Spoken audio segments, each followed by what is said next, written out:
Israel recently denounced a UNESCO resolution about Jerusalem that failed to mention any Jewish connection to the city. Dr. Gerald Steinberg is the director of NGO Monitor, and he says the resolution is a part of a new revisionist narrative that's trying to delegitimize Israel's historic claim to the Holy Land. ILTV's Steve Leibowitz sat down with him to get the full story. Academics use the term narrative, story, the history. What do you build for your justifications? And the Arab-Israeli conflict, going way back at least 100 years, is about, first of all, about narratives. It precedes occupation and settlements and warfare. This is our land. We were here 4,000 years ago. Palestinians and most of their Arab allies say, you're all Europeans or something, you were transplanted. This is about narratives, about our history.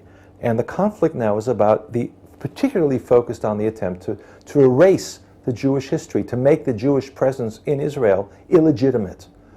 That UNESCO report, which was fed through all the standard Palestinian and pro-Palestinian lines and frameworks, including a lot of involvement of NGOs that deny also the Jewish presence and legitimacy here. How can a UN-connected organization like UNESCO write a report that includes information that is so fundamentally flawed historically? UNESCO is a very strange, even for the United Nations, a strange framework.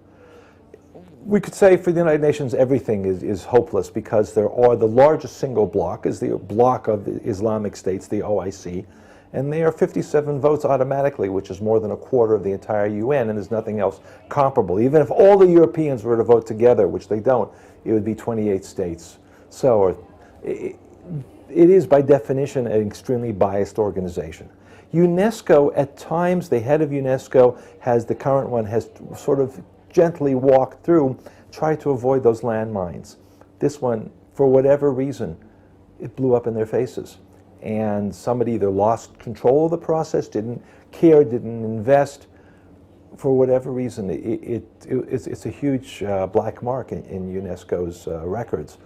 All of that was part of that narrative war. And it is inconceivable to anybody who looks at the relationship between the Christian world, Europe, and the Middle East and Israel. How is it possible that the French government could have supported such a very dubious document? Well, that's what I was going to ask. Yes, it's understandable that Arab countries would vote for such a thing. It's conceivable that Islamic countries, of course, would vote for such a thing. But the French? The explanation, the cynical explanation, the realpolitik explanation, is that the French are pushing this big Middle East peace process. They want to take over where they see as a vacuum.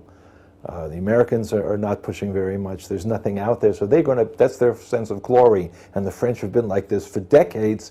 It's irrelevant who the president, who the head of France is. They've been pushing France anytime they see there's an opportunity. But to use this UNESCO report, if that's the president of France, Hollande, recently, that's in the last few hours, said something like, it was a misunderstanding.